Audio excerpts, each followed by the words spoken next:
And welcome back. You're in the C Space Studio here at CES 2023 with me, James Kotecki, and our guest from an organization that we love here in the C Space Studio, the WWE. Rajan Mehta, you're the Executive Vice President and Chief Product Technology Officer. Let me say that again. Executive Vice President, Chief Product and Technology Officer. You guys are in the entertainment business. You know the importance of getting these things right, so thank you for allowing me to fix that. Welcome to the show. Thank you for having me. Really excited. So what brings you back to CES this year? I've been coming to CES for a number of years, and it's always a great show to be at. You see the latest in tech, and you see the evolution that happens year over year. You talk about a few things last year, you see it getting different this year, and when you're back next year, you'll see how it continue to evolve. It's always amazing. What stands out to you so far from what you've seen or talked about? Yeah, so when you look at where we were last year or the years before that, the growth in streaming, right? That's just how we do things today. I think every year I have a conversation with someone from WWE and they're like, streaming is huge and it's getting bigger and better than ever. It's one of the things I was talking about with somebody.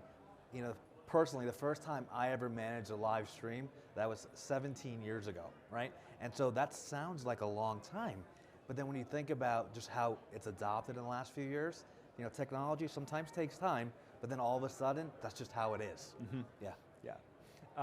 So what are you thinking about this year at CES as far as NFTs, the metaverse, Web3, all that stuff? I think we probably talked about it last year, certainly had a lot of conversations about that last year. Where's your head at now? Yeah, sure. So first you look at what the metaverse is, right? And I think that definition keeps evolving, and in a good way, just like how technology should do, because you got to get technology that works for business, works for consumers.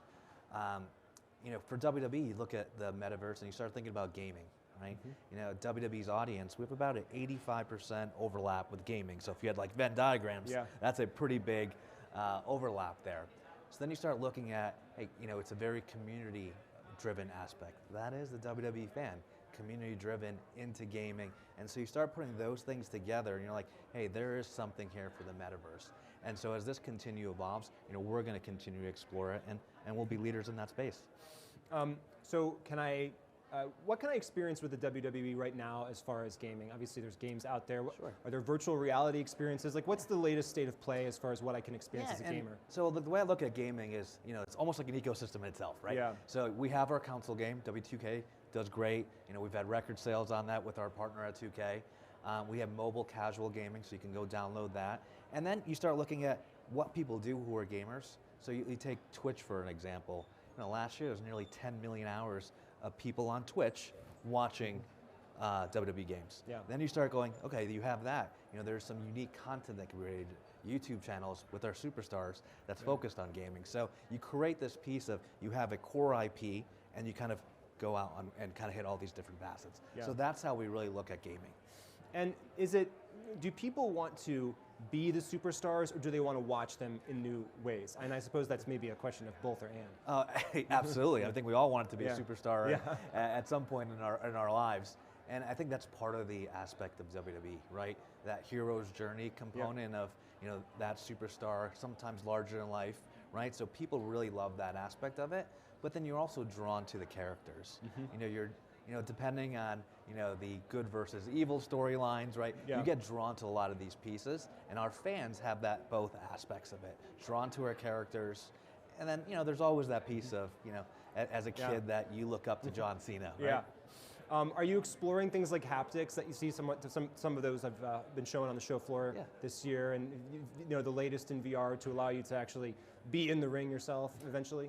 Yeah, we've always experimented. We've done some experimentations with VR. It's been very positive from a fan perspective, but you have to make sure it's like a sustainable piece. So that's the kind of stuff that we have to take a look at. How do you get things to be a recurring, that it's not just a one-off experiences? Right. Yeah. Another thing that's been successful for you, I believe, is your NFT Marketplace, which I believe is called Moonsault. Yeah. And tell me about the latest there. Sure. So when we looked at the NFT space, we were really thoughtful in our approach. We experimented a little bit. So before we launched the platform with our partners at Blockchain Creative Labs, we tested out the market with some NFTs. With The Undertaker was coming back to WrestleMania. We tested that with John Cena at a SummerSlam event, and we knew something was here, right? So we started creating these limited edition NFTs. Most recently, we did something around Hell in a Cell, which is a premium live event for WWE. and had nearly 10,000 NFTs, and they all sold out within 24 hours. And the NFT is like a clip from the show. Correct, yeah. Yeah. And so, what are you thinking about NFTs these days? I think it's an interesting time to talk about it. I probably talked about it more last year with folks here in the C Space Studio than I am this year. And I think if you zoom out from a macro perspective of someone who's not really in this space but is maybe just reading headlines, they would think, oh, crypto crashed, blockchain is over, NFTs were awash. But it seems like you're still having some success there. So what are you learning? What are the secrets to that success? And so I think part of this too is, the definition for folks was a little confusing, right? And so, you try to simplify this a little bit. And one of the things I was telling folks, and something we talk about at WWE, when we were children and you saw a superstar or someone, you used to go get an autograph, right? And in today's day, you look at, children, people go and get a selfie done, right? So that's evolved. So when I was a child, I was really into baseball cards. I collected baseball cards, and for folks who weren't familiar with it, they would say to me, that's just a piece of paper.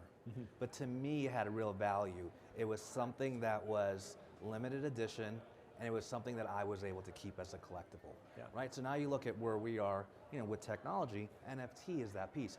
People who are passionate about whether it's WWE, a different sport, you have this unique piece that you have a part of, right? And that's really where you start looking at, hey, that's unique, that's something that fan or that person really affiliates itself with, right? And so when you start looking at it from that lens, you can start explaining why the value is there, right? Why that value is there to the WWE fan, right? So it's a little different than that broader crypto crash as some people try to put it together. There is something really different about it. And you see a sustainability here, a sustainable path here for the NFT market. I mean, our NFT market's been doing great. And so, we've been thoughtful about it. We learn. You never get everything right, all of us, but you keep learning on it and you evolve it. Speaking of things that are evolving and that you launched relatively recently, I think it was 2021, the WWE Network on Peacock. Sure. So how is that going and where is that going? Yeah, so it's been going great for us. So for those who aren't familiar, we launched WWE Network back in 2014, direct-to-consumer service, SVOD, had all what we've historically called pay-per-views. And this is pre-Peacock, obviously. Pre-Peacock. This is its own streaming service. Yeah, and so that was premium live events, did great. We moved that service in our partnership with Peacock, as you were referring to, in 2021. And one of the things that we saw is there's a lot of streaming services out there, right? And as you kind of have those services, the value add for fans and consumers are these broad distribution pieces. So we looked at our fans who are paying $10 a month for WWE Network as a standalone service and provided that content on Peacock for $4.99 on their Premium Plus piece. So that was a value proposition for consumers, right? So that makes a lot of sense from a consumer perspective. And then we look at, to your question about for WWE, we've had record viewership with our partnership with Peacock.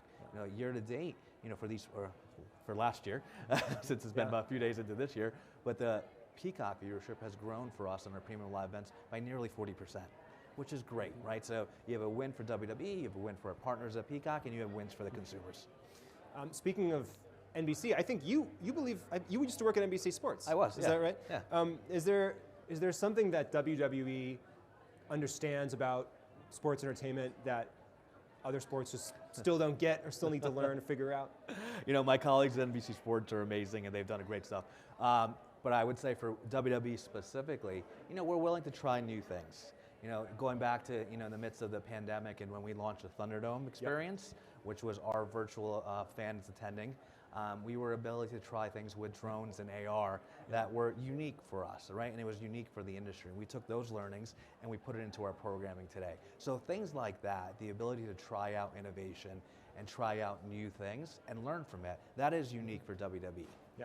What are you most excited about as we head into 2023 here? Yeah, one of the things that really stands out for me is this growth in AI and the power in some of these new tools. I think there's a lot of opportunity for any company, and it's something that I'm taking a look at. And which direction are you looking at that? Or maybe multiple directions. So you can look at it from the perspective of analyzing your data on the back end. But now increasingly, we've seen in the last year some pretty prominent examples of visual and textual AI that is being using to generate those things. Oh, absolutely. And I think we're still early.